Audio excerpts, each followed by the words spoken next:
Olá, estudantes, bem-vindos.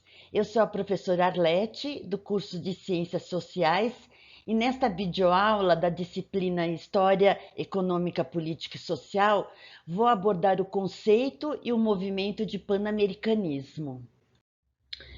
Vamos lá.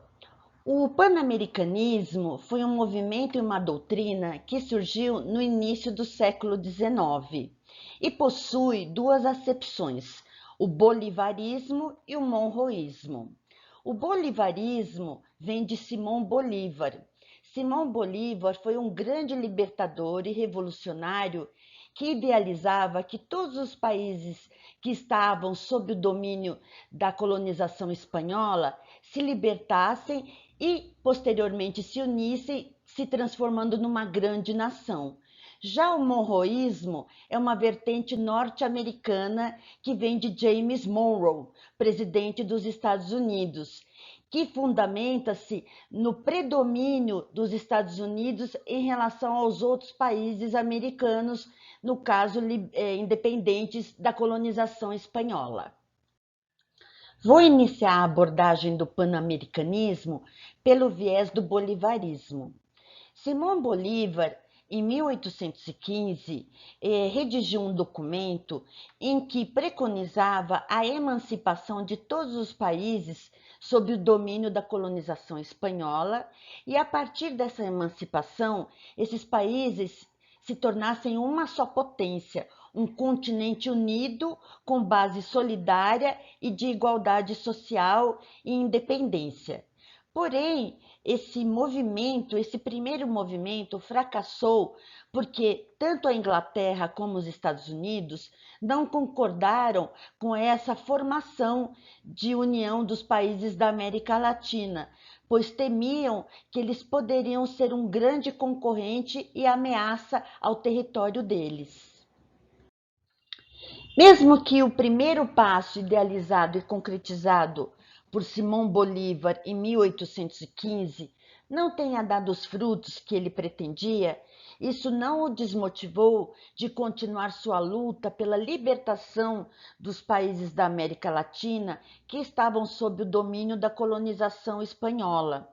O panamericanismo, na acepção do bolivarismo, está fundado no ideal de união e solidariedade e contra a exploração europeia e norte-americana. Nas palavras de Bolívar, a emancipação da América Latina é uma ideia esplêndida de transformar todo o mundo novo numa única nação, com um único vínculo ligando as partes entre si ao todo, visto que ela, América Latina, já possui uma só origem, uma só língua, um só corpo de costumes e uma só religião. Portanto, deveria, consequentemente, ter um só governo que confederasse os vários estados que serão formados. Agora, vamos conhecer um pouco o perfil deste grande revolucionário que foi Simão Bolívar. Simão Bolívar nasceu em 1783 em Caracas. Foi um líder político e militar de grande prestígio, além de ser o primeiro a lutar pela independência e descolonização dos países da América Latina que estavam sob o domínio da monarquia espanhola. Uma vez confessou a um amigo que jamais descansaria enquanto os países da América Latina não estivessem libertos. Ele liderou a independência da Bolívia, Equador, Peru, Panamá, Colômbia e Venezuela. Ele faleceu em 1830 em Santa Marta e até hoje é considerado um dos maiores heróis por muitos países que compõem a América Latina. Há duas referências em relação a Simão Bolívar. A primeira é o bolivarismo, que foi um movimento e conquista de independência dos países da América Latina. E a segunda é o bolivarianismo, que é o conjunto de doutrinas políticas liberais expressa por ele nos documentos da Carta da Jamaica, Discurso de Angostura e o Manifesto de Cartagena. Entre suas ideias estão a promoção da educação pública gratuita e obrigatória e o repúdio à intromissão estrangeira. Também propõe principalmente a união dos países latino-americanos e um regime ideológico baseado no republicanismo cívico-humanista. Neste slide, temos um resumo breve sobre os documentos elaborados por Simão Bolívar. A Carta da Jamaica, escrita em 1815, expressa libertar da colonização espanhola os países da América Latina e transformar em uma confederação hispano-americana. Desse processo não participariam o Brasil, por ser colônia de Portugal, Estados Unidos, por ser de origem anglo-saxã, e o Haiti, por ser colônia da França. O Discurso de Angostura é um documento que foi escrito em 1819 sobre a Constituinte da Venezuela durante as guerras de independência da Venezuela e de Nova Granada. E o Manifesto de Cartagena foi escrito em 1812 durante a independência da Colômbia e da Venezuela após a queda da Primeira República.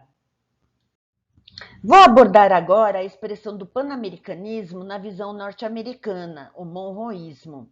O monroísmo é baseado nas ideias de James Monroe, presidente dos Estados Unidos na época. Suas ideias foram apresentadas no Congresso americano em 1823, em que fundamenta o predomínio dos Estados Unidos sobre os demais estados da América Latina, o que diverge muito do bolivarismo, que pregava a igualdade entre as nações. O monroísmo ele não aprova o direito de intervenção dos países europeus na América Latina, mas isso porque intenciona dominar, expandir e garantir o livre comércio com os países recém-independentes. Na realidade, o monroísmo é uma expressão de política nacional norte-americana em que defende seus próprios interesses em relação à América Latina com intenção de poder e dominação. O panamericanismo, na acepção norte-americana, deixa evidente a intenção dos Estados Unidos em estabelecer uma relação com base econômica e política com os países recém-independentes, tanto que foi um dos primeiros a fazer relações diplomáticas na intenção de garantir um livre comércio. Desse modo, a mensagem de Monroe representa, antes de mais nada, a expansão de uma política nacional cuja aplicação cabia unicamente ao governo dos Estados Unidos. A doutrina Monroe usualmente se resume na expressão América para os americanos, ou seja, atender apenas aos próprios interesses.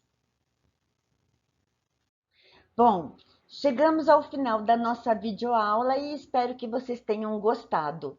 Deixo uma sugestão de leitura para vocês e também incluí as referências bibliográficas que eu utilizei. Estou à disposição para sanar qualquer dúvida, é só entrar em contato comigo.